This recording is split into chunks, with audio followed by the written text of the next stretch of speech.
Welcome back. Now, this forum is for the youth, young professionals in Nigeria.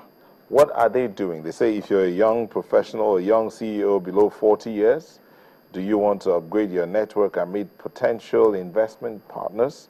Do you want to interact with business leaders and expand your brand on a global scale?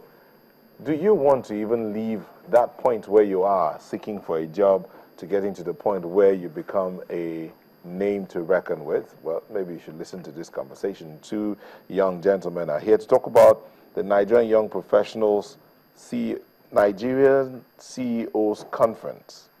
I think that's what they called it. Young Nigerian CEOs Conference. Oh, that's... Sounds nice. Sounds nice.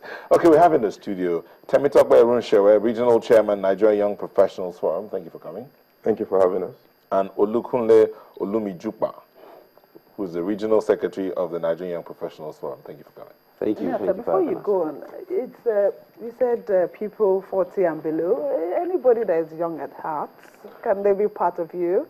Well, we are focused on the young at heart and young at age.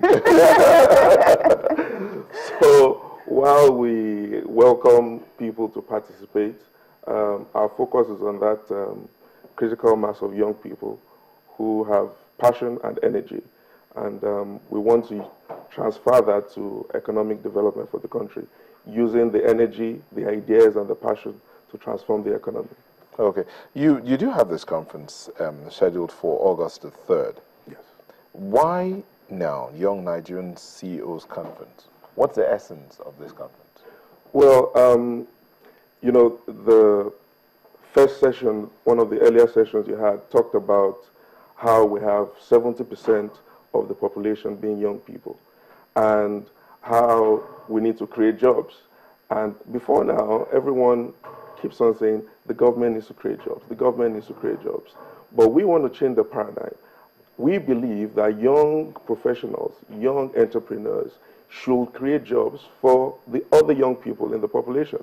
So when you say why now, we can see that government funds are dwindling. The government can't create jobs as much as they would love to. So the young people need to come together.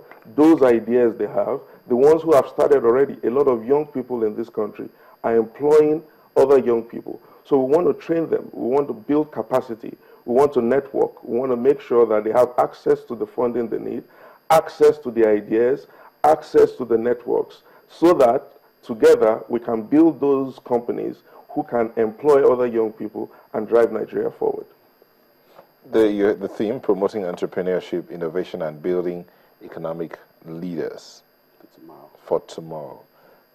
That theme, in coming up with that theme, did you look at the challenges that are out there to put together that theme? Challenges. It's very obvious in a country like Nigeria that we have enormous challenges. Top on the list for me and for our forum, the organizers of this conference, is that young people who actually form the bedrock of tomorrow of our country are actually the ones lacking in terms of all resources necessary. Talk about finances, talk about education. So we are looking at it in a way whereby we say Vision 2050, and we have people who are not using walking sticks in 2050. So we bring people who can actually drive it now and drive it into the future. Now, you see some youths channeling their energy into things that are not productive. How are you addressing such issues if your body, for instance, is looking into that? Thank you very much. The Nigerian Young Professionals Forum was established amongst the three main objectives is giving young people purposeful living, giving them the understanding that they have a purpose and that primarily on that purpose is to contribute to national building. So, like you said, there are many young people who are using their energy wrongfully. But at the bedrock of this, most of them don't want to, but they don't know any other way.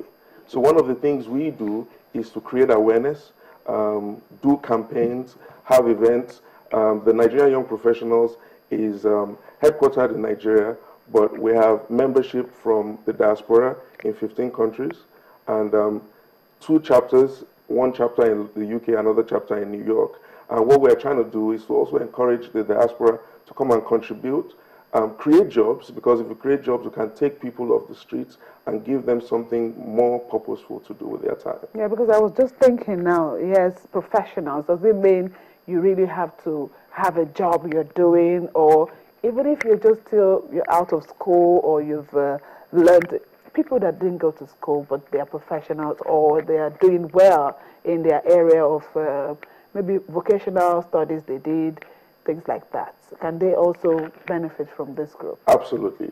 All we're after is to give young people the focus to contribute to the economy, to contribute to governance. And of course, in order for you to be able to contribute to the economy and to governance, you need certain skills. Fair enough, even if you've had a vocational training, we want to upgrade that skill. We want to give you management training. We want to give you capacity development. We want to train you in leadership so that when you have opportunities, you'll be able to contribute effectively. So yes, we're open to not just, okay, university graduates or people who have gone to formal education, but those who want to be a part of moving the country forward, regardless of what creed or where their background is.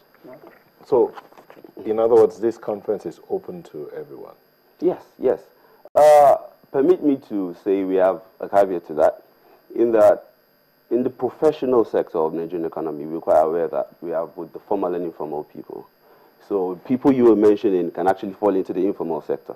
But we, as young professionals who have international inclinations, we try to bring people of diverse backgrounds, and then those in the informal sector will quite benefit. For example, it wouldn't be a surprise to you if you find that someone like Don Jazzy, sorry to go that way, or D'banj becomes a world-known